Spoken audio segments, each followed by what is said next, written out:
नमस्कार। राधे राधे, हर हर महादेव। मैं आपका आचार्य देव। कैसे हैं आप? कुशल मंगल, शांति शांति। आज हम इस वीडियो में बात करेंगे बुद्धि के स्वामी बुध,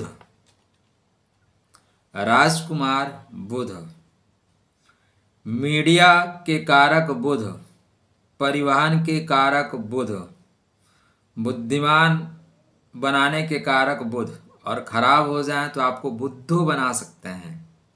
तो आप बुद्ध बनेंगे जीवन में या बुद्धू बनेंगे? आप पप्पू बनेंगे या और आप सोच लीजिए क्या बनेंगे। तो बुध ही आपको बुद्धिमान बनाता है, बुध बीरबल बनाता है आपको, बुध तेनालीरामा बनाता है, बुध चाणक्य बनाता है। और बुध खराब हो तो फिर आप टोंटी चुराने वाले बन जाते हैं। बुध खराब हो तो टाइल्स भी लोग चुरा ले जाते हैं, छोटा छोटा। तो बुध महाराज ज्ञान के परिचायक हैं। बुध अगर अपने आप पे आ जाए तो आप गंजे को कंघा बेच सकते हो।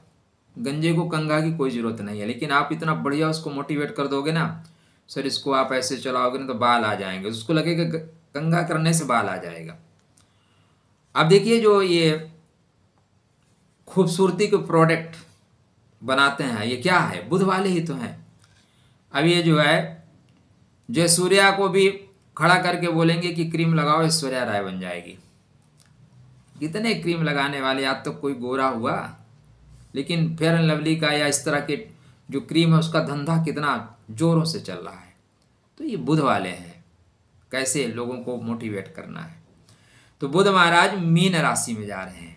मीन राशि मतलब अगर आपकी राशि से बात करें, आपके लगन से बात करें तो पंचम भाव में जाएंगे।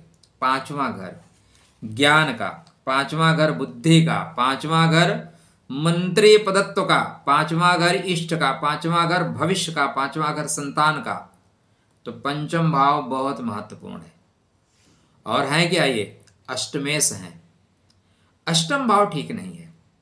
अष्टम भाव गहराई है, अष्टम भाव दुख है, अष्टम भाव तकलीफ है, अष्टम भाव पीड़ा है। तो भाई लास्ट में जो अपना काम बना ले जाए। अभी आज आपने क्रिकेट देखा, मैं तो अभी क्रिकेट ही देख रहा था, उसके बाद वीडियो बना रहा हूँ। विराट कोहली ने लास्ट में 2 रन चाहिए, चौका मार के शतक भी पूरा कर लिया, इंडिया को जिता भी दिया। बस बुध आपका अच्छा है तो मौके पे चौका मारना इसी को बोलते हैं। अगर बुध कमजोर होता तो फिर पहले छक्का मारने के चक्कर में आउट हो जाते। तो अगर आपका बुध अच्छा है तो आपको ज्ञान के क्षेत्र में उच्चता प्राप्त होगी। बुध अच्छा है तो प्रेम में आपको परिपक्वता प्राप्त होगी। बुध अच्छा नहीं है तो फिर लोग आपके साथ आएंगे, 1-2 साल रहेंगे और आपके प्रॉपर्टी के एक अच्छा खासा हिस्सा, जैसे हार्दिक पांड्या के साथ हुआ, लेके चले जाएंगे। ऐसे लोग करते हैं आजकल। प्रेम विवाह एक धंधा है, एक धंधा है। पहले विवाह 7 जन्मों की बात हुआ करती थी, वर्तमान में एक धंधा है। बच के रहिएगा, कोई चपेटे में ना आए। बहुत संक्रामक प्रॉब्लम की तरह ये बढ़ रही है। खैर, आज हम बात कर रहे हैं बुध की। तो बुध महाराज बुद्धि के स्वामी है, बुध महाराज लाभ के स्वामी है, पंचम भाव में गोचर कर रहे हैं। क्या फल देंगे? बुध बहुत फास्ट प्लेनेट है, फटाफट करते हैं, टकाटक करते हैं, टकाटक 85। तो देखिए 85 मिलता है कि नहीं मिलता है? मिलने के लिए तो 2100 भी फंस रहा है, लग रहा है। तो 27 फरवरी को मीन राशि में प्रवेश करेंगे और 7 मई तक मीन में रहेंगे, लंबे समय तक। इस वर्ष कुछ चीज़ों को लेके आपको बड़ा ध्यान रखना होगा। गुरु महाराज मई में अतिचारी हो रहे हैं, द्रुतगामी। क्या? द्रुतगामी। षडग्रही योग बन रहा है, पंचग्रही योग, चतुर्ग्रही योग बनेंगे। शुक्र एक राशि में बहुत लंबे समय तक रह रहे हैं। बुध एक राशि में बहुत लंबे समय तक। बुध क्या है? 28, 30 दिन, 32 दिन रहते हैं। लेकिन आप देखिए 27 फरवरी को जा रहे हैं तो पूरा मार्च रहेंगे, पूरा अप्रैल रहेंगे और 7 मई को फिर चेंज हो रहे हैं। ज़्यादा दिन हो गए ना। तो इतना होता नहीं, लेकिन इस बार हो रहा है। शुक्र महाराज आ गए हैं तो शुक्र महाराज पूरा 28 जनवरी को आए हैं और ये रहेंगे आपके 31 मई तक। तो शुक्र बुध की युति, 2 युतियां बहुत महत्वपूर्ण है। अगर आप ज्योतिष में समझ सकते हैं तो। चैनल को सब्सक्राइब किया कि नहीं किया तो फिर नहीं समझ में आएगा, कर लीजिए। मजाक करते चलिए, देखिए ज्ञान की बातें तो और लोग भी बताते हैं। मैं आपको गुदगुदाऊंगा, मैं आपको हंसाऊंगा। जिंदगी को जिंदा दिली के साथ जीना है। किसी भी क्षण बुलावा आ जाए कोई दिक्कत नहीं है, बस चल दीजिए।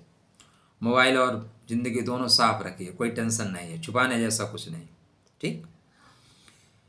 तो बुध शुक्र युति, बुध शुक्र चंद्र युति, मंगल सूर्य युति। मंगल सूर्य युति बहुत पावर देता है, शक्ति देता है। अगर सही स्थिति में बन जाए ना तो आदमी को डॉन बना देता है, सही कंडीशन में। पॉइंट याद रखिएगा। उसी तरह बुध शुक्र की युति, चंद्र शुक्र की युति बहुत पैसा देती है। तो यहाँ पे बुध महाराज नीच के हो जाएंगे, शास्त्रकार ये कहते हैं। वैसे नीच शब्द, बुध के लिए नीच शब्द लगाना ही ठीक नहीं है। अब निम्न आप कह सकते हैं, निम्न के हो जाएंगे। लेकिन एक योग और बनेगा, निम्न भंगराज योग। चलिए, एक पॉइंट हमारे किसी मित्र ने कहा था कि आप डेट नहीं बताते हो। मुझे लगता है आप सबको पता है, डेट बता देता हूँ। बुध महाराज 27 फरवरी को मीन राशि में प्रवेश करेंगे, 7 मई तक मीन में रहेंगे, 7 मई को मेष में प्रवेश करेंगे। बुध महाराज 2 मार्च को उत्तर भाद्रपदा नक्षत्र में प्रवेश करेंगे। मतलब पहले पूर्व भाद्र में रहेंगे, फिर उत्तर भाद्र में जाएंगे। 3 अप्रैल को फिर पूर्व भाद्र में आ रहे हैं, इसका मतलब वक्री हो रहे हैं। 3 अप्रैल को पूर्व भाद्रपद में रहेंगे, फिर 11 अप्रैल को फिर उत्तर भाद्रपदा में जाएंगे, 27 अप्रैल को रेवती में जाएंगे और 7 मई को फिर अश्विनी में चले जाएंगे। यह इनका नक्षत्र के अनुसार गोचर है और ज्योतिष में नक्षत्र को पकड़िएगा। ठीक है। तो सीधा सा मतलब है बुध महाराज वक्री भी होंगे लगभग 24 डेज के लिए। जैसे शुक्र वक्री हो रहे हैं, शुक्र भी वक्री हो रहे हैं, वैसे बुध भी वक्री होंगे। 15 मार्च को वक्री होंगे। अभी हम बुध की चर्चा कर रहे हैं। तो बुध महाराज स्टार्टिंग में गुरु के नक्षत्र में, गुरु के नक्षत्र में उन्हें निम्नता नहीं मिलती, शनि के नक्षत्र में निम्नता मिलेगी। तो शनि के नक्षत्र में गुरु को निम्नता मिलेगी, बुध को निम्नता मिलेगी। क्या बुध नीच के हो जाएंगे? पहला पॉइंट, नहीं होंगे। क्यों नहीं होंगे? क्योंकि वहीं शुक्र बैठा है। शुक्र बुध का निम्न भंगराज योग कन्वर्ट कर देगा और शुक्र महाराज ज्यादातर उत्तर भाद्रपदा ही नक्षत्र में रहेंगे। इसलिए नीच भंगराज योग या निम्न भंगराज योग यह एक तरह का राजयोग होता है। वर्तमान समय बहुत से राजयोग बन रहे हैं गुप्त धन प्राप्त करने का। क्या? गुप्त धन प्राप्त करने का योग बन रहा है। अब आप कितना प्राप्त करते हैं ये आपकी क्षमता के अनुसार है। इस समय ज्यादातर योग और संयोग दोनों आपके पक्ष में हैं। अब आप भी योगात्मक हैं तो बात अलग है, मंगल मार्गी हो गए। गुरु रोहिणी नक्षत्र में 17 मार्च के बाद गुरु चतुर्थ में जाएंगे। चलिए, मैं बुध की बात कर रहा हूँ। मैं यही तो होता है कि जब आप बहुत कुछ दिमाग में लेके बैठिए ना तो बहुत सी चीज़ें मिक्सअप हो जाती हैं और आप जब 24 आवर में 10 घंटे ग्रह नक्षत्रों के बीच में अपने आप को पाएं तो ज़्यादातर चीज़ें वही आती हैं। खैर, तो बुध आपके लाभेश है। लाभ के घर पे बुध की 7वीं उच्च की दृष्टि है। हमारी नज़र कहाँ है?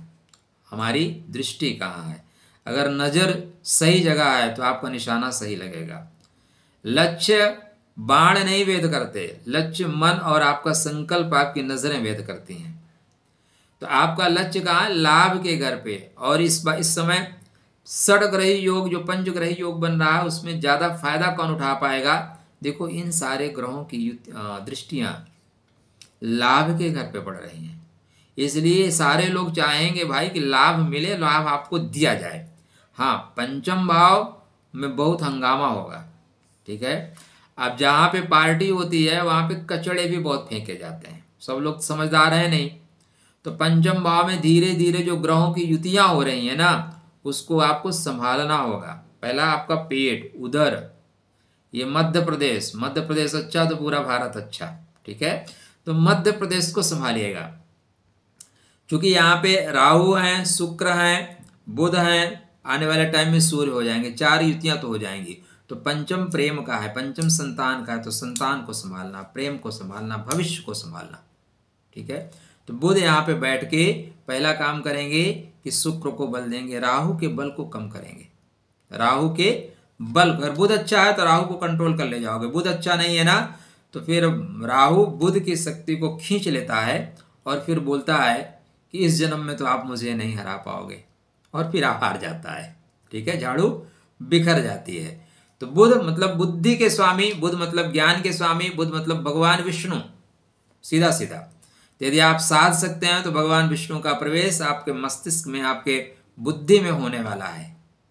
बुध को श्रेष्ठ फल प्राप्त करने के लिए पन्ना पहनने की जरूरत नहीं है कि चलो हमने पन्ना पहना है आप भी पन्ना पहन लो, सबको सारी दवाएं सूट नहीं करती। ठीक, तो आपके लिए बुध को ठीक करने के लिए ओम गम गणपतये नमः। देखो, सिर्फ राशि पे मत लेना।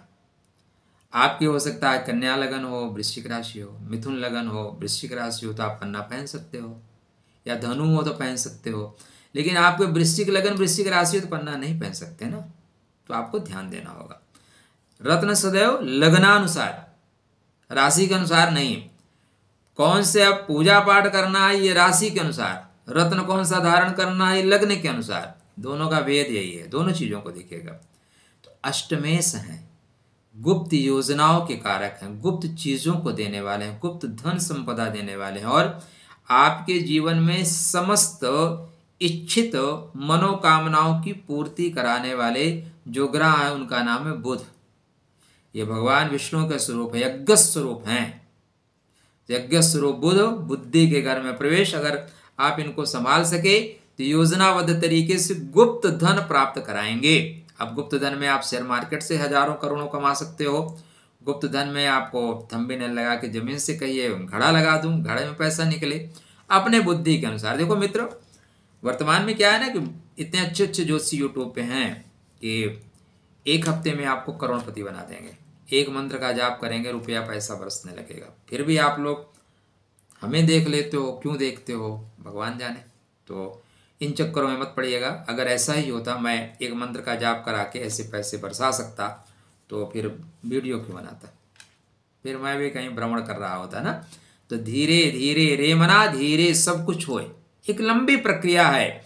शंकराचार्य महाराज जी ने अगर मंत्र जाप करा के कनकधारा स्तोत्र पाठ करके स्वर्ण वर्षा कराई तो एक बार में नहीं हो सकता। अगर दशरथ माझी ने छेनी और हथौड़ी उठा के पत्थर को काट के रास्ता बना दिया तो एक दिन में नहीं बना है। आप भी जाइए, उठाइए। भागीरथी प्रयास करना पड़ता है, तब जाके चीजें इस स्तर पे आती हैं। तो धीरे धीरे प्रयास करना शुरू करिए, सफलता आपको अवश्य मिलेगी। अब अगर अब आप नहीं संभल पाए, अब बेहतर नहीं कर पाए, तो फिर बेहतर कब करोगे। ढैया का प्रभाव समाप्त। ठीक, आने वाले टाइम में सिर्फ कुछ समय के लिए श्रापित दोष से थोड़ा रुकिएगा, बहुत परेशान मत होइएगा। वीडियो मैंने बनाया है, देखा ना आपने, डरने नहीं है, समझना है। बुध को ठीक करके रखिए। राधे राधे, जय श्री कृष्ण। बातें लंबी हो जाएंगी।